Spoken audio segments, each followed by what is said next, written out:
Hello friends, welcome back to my YouTube channel. आप सबको पता है जीएसटी में ई-वे बिल बहुत बड़ा एक फैक्टर है। तो रिसेंटली देखा जा रहा है जीएसटी रिटर्न के टर्नओवर में एंड ई-वे बिल रजिस्टर में डिस्क्रिपेंसी देखा जा रहा है, जिसकी वजह से एसएससी को नोटिस का सामना करना पड़ रहा है। आज के वीडियो में हम डिस्कस करेंगे रीजंस ऑफ दैट डिस्क्रिपेंसी, इसका क्या सॉल्यूशन है एंड अगर कोई नोटिस आया तो उसका क्या रिप्लाई हम लोग दे सकते हैं। ठीक है, ये हम लोग मेनली डिस्कस करेंगे। देखिए, सबसे पहले जो आपका डिफरेंस का रीजन होता है डुप्लीकेट ई-वे बिल। कई बार क्या होता है ना, गलती से डुप्लीकेट ई-वे बिल एक इनवॉइस के अगेंस्ट में दो ई-वे बिल जनरेट हो जाता है। आप बोलेंगे कि इनवॉइस नंबर डालने से तो एक ही बार ही लेगा, बट एररली आप इनवॉइस नंबर में एक छोटा सा डिफरेंस पॉइंट का एक कर देंगे ना, लास्ट में एक पॉइंट दे देंगे तो वो दोबारा ई-वे बिल जनरेट कर देगा। तो इस वजह से क्या होता है ना, कई बार देखा जाता है कि एक इनवॉइस के अगेंस्ट में दो ई-वे बिल गलती से डुप्लीकेट ई-वे बिल जनरेट हो गए हैं। बट इसकी वजह से क्या होता है ना, आपका ई-वे बिल का जो टर्नओवर है वो बढ़ गया, बट जीएसटी का एक्चुअल सेल जो है बोलेंगे, या जीएसटी का टर्नओवर या फिर मैं बोलूंगा एक्चुअल सेल, ठीक है, वो आपका कमती दिख रहा है 100 एंड ई-वे बिल का टर्नओवर आपका हो जाएगा 110, जिसकी वजह से आपका डिफरेंस होगा एंड इसकी वजह से आपका एक एडिशनल लायबिलिटी या नोटिस आपको फेस करना पड़ रहा है। अच्छा, ये हम लोग डिस्कस कर रहे हैं रीजंस। ओके, सेकेंड है non taxable movements. E-way bill का अगर सोचिए जॉब वर्क के लिए या रिपेयर के लिए या ब्रांच ट्रांसफर के लिए ई-वे बिल तो जनरेट करना जरूरी होता है। आप डिलीवरी चालान से भेज रहे हैं, ठीक है, बट वो टैक्सेबल सप्लाईज नहीं माना जाता है। अगर आप ब्रांच ट्रांसफर कर रहे हैं तो टैक्सेबल सप्लाई नहीं है। तो इसकी वजह से क्या हो रहा है ना, आपका रजिस्टर ई-वे बिल रजिस्टर में दिख रहा है कि बढ़ा हुआ है एंड आप जो डिलीवरी चालान से भेज रहे हैं तो भी देखा जा रहा है कि आप बढ़ा हुआ है एंड आपका जो जीएसटी रिटर्न है उसमें आपका टर्नओवर कमती दिख रहा है। अच्छा, लॉजिस्टिक रिक्वायरमेंट, कई बार सोचिए कि क्या होता है, e-way bill are issued for compliance dispute despite alternative transport mode being used. ठीक है, सोचिए कि गाड़ी जा रहा था, अब गाड़ी यहाँ से यहाँ किया, आपका ई-वे बिल एक्सपायर हो गया, ठीक है, अभी तक पकड़ाया नहीं, आपका गाड़ी खड़ा हुआ है, ई-वे बिल अब ई-वे बिल एक्सपायर होने से आपको जाना है यहाँ पे, बट बीच रास्ते में एक्सपायर होने से आपको फिर से आपने ई-वे बिल अगर जनरेट कर दिया, इस केस में क्या हो रहा है, आपका यहाँ पे तो 100, यहाँ पे भी 100 का जनरेट कर दिया, एक्चुअल सेल है 100, बट ई-वे बिल रजिस्टर में दिख रहा है 200। ठीक है, अच्छा, incomplete data consideration, adjustment, cancellation, कई बार ई-वे बिल्स कैंसिल होते हैं। Corrections e-way bill are not always reflected in department summary data, मतलब डिपार्टमेंट के पास जो डाटा दिख रहा है उसमें कई बार नहीं दिखता है। रिकंसिलेशन स्टेटमेंट, एक प्रॉपर डिटेल रिकंसिलेशन स्टेटमेंट आपको प्रिपेयर करके रखना चाहिए हर मंथ का। जैसे हम लोग जीएसटीआर 3B के लिए 2B वर्सेस 2 का हर मंथ में हम लोग रिकंसिलेशन करके रखते हैं ना, उसी तरह इसके लिए भी एक करके रखना चाहिए ई-वे बिल के साथ। क्यों, अगर सोचे कौन सा मंथ में ई-वे बिल में आपका गलती हुआ, वो आपके नजर में रहेगा एंड उसको आप एट द टाइम नोटिस कभी भी आप अच्छे से एक्सप्लेन कर सकेंगे कि क्या इशू था।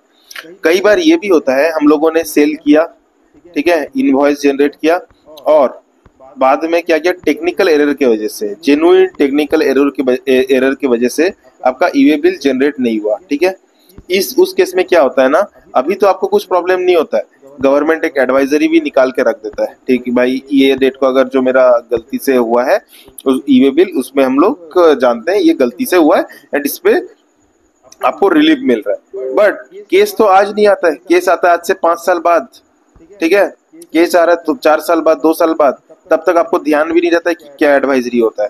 आपने ई-वे बिल तो जनरेट नहीं किया एट दैट टाइम, अभी आपको नोटिस आ रहा है कि आपने क्यों ई-वे बिल जनरेट नहीं किया था और ई-वे बिल के साथ मिसमैच है, इसके वजह से आपको इतना एडिशनल टैक्स बन रहा है वगैरह वगैरह, या फिर किसी का आईटीसी डिसअलाउ हो रहा है, यही होगा। तो आप जो मंथ का या जो इनवॉइस के अगेंस्ट में ई-वे बिल जनरेट नहीं हो रहा है ना, एक फोल्डर में उस मंथ वाइज एक फोल्डर में उस बिल के अगेंस्ट में अगर कोई एडवाइजरी आया है या फिर ट्वीट आया है, कई बार तो ट्वीट भी आ जाते हैं, ओनली ट्वीट आया है, तो उसको अच्छे से स्क्रीनशॉट लेके उसको पूरा रख देना चाहिए कि आपको फ्यूचर रेफरेंस में ये बहुत काम आएगा। क्या होता है ना, बड़े बड़े अमाउंट्स इन्वॉल्व होते हैं, फ्यूचर में आपको लाइबिलिटी ना बन जाए और आपको या फिर डिपार्टमेंट आपका बात सोचिए अपील में भी नहीं सुन रहा है, आप प्रूफ पेश किए तो कोर्ट में तो आप एटलीस्ट ऐसा प्रूफ दे सकते हैं, आपको उस टाइम पे इतना ढूंढना नहीं पड़ेगा या फिर आप मिस आउट नहीं कर जाए, आप फिर अपना आपको एडिशनली टैक्स पेमेंट वगैरह हो जाए। तो इसी वजह से ये करके रखना बहुत इंपॉर्टेंट है। जब भी हम लोग अब आते हैं हम लोग रिप्लाई, जब भी हम लोग प्रिपेयर करेंगे ना, पहले एक हम लोग को शीट देना पड़ेगा रिको का। सोचिए कि जीएसटी में मेरा रिटर्न्स में दिख रहा है 100, ठीक है 100। अच्छा, ईवे बिल में दिख रहा है 110। 110 क्यों? लेस ड्यू टू डिलीवरी चालान 100 आएगा। या फिर मैं आपको और एक चीज बताऊं, या फिर डुप्लीकेट या फिर नॉन टैक्सेबल मूवमेंट, जो भी आपका रीजन है रीजन लिख के आपको रिको करवाना पड़ेगा, रिको करा के देना चाहिए। ये पहला स्टेप होना चाहिए, ये आपके पास हमेशा रेडी होना चाहिए। Reconciliation is must important. Second मैं आपको बताता हूँ, इधर आइए। क्या होता है सेकेंड, अगर आपके पास सोचिए गुड्स है, ठीक है, गुड्स सेल किया आपने, कहीं कहीं पर क्या होता है ना, जो मेरे रिसिपिएंट हैं गुड्स के, वो विदाउट इन्फॉर्मिंग अस माल रिटर्न कर देते हैं। रिटर्न करने से आपको क्रेडिट नोट इशू करना पड़ रहा है, बट आपको विदाउट इन्फॉर्मिंग अस जब वो रिटर्न कर रहे हैं, ठीक है, तो क्रेडिट नोट इशू करना पड़ेगा आपको। एक्चुअली ये जो रिटर्न करने का पॉलिसी किया है, रिटर्न आपका होगा, सामने वाला आपको डेबिट नोट इशू करके, आप क्रेडिट नोट दे रहे हैं, सामने वाला डेबिट नोट दे रहा है इस तरह, और सामने वाला साथ में ईवे बिल भी देगा। बट सामने वाला क्या कर रहा है, ईवे बिल नहीं दिया, रिसिपिएंट ने ईवे बिल नहीं दिया, ऐसे ही माल भेज दिया और आपके पास माल पहुंच भी गया, रास्ते में नहीं पकड़ा, मैं मान लेते, गेस करते हैं। ये उस केस में क्या होता है ना, आपका sale 100 minus credit note 20 80, but e-way bill register में कितना दिख रहा है 100। तो डिपार्टमेंट क्या बोलेगा, इसका डिफरेंस है, ये डिफरेंस आप उसको सॉर्ट आउट कीजिए एंड यहाँ पे आपको टैक्स पेमेंट करने बोलेगा। कितना का, 20 के ऊपर tax amount plus interest plus penalty, ये आपका पूरा एक लाइबिलिटी खड़ा हो जाएगा। तो इसी चीज को फिगर आउट करने के लिए देखिए, ये इशू ना मैं भी फाइल किया हूँ, मुझे रिसेंटली ये क्वेरी मिला। We are dealing in fabric from Gujarat, selling goods from to Rajasthan and Haryana, और sale invoice will generate e way bill, sometime customer return the goods without pre informing to us, ठीक है।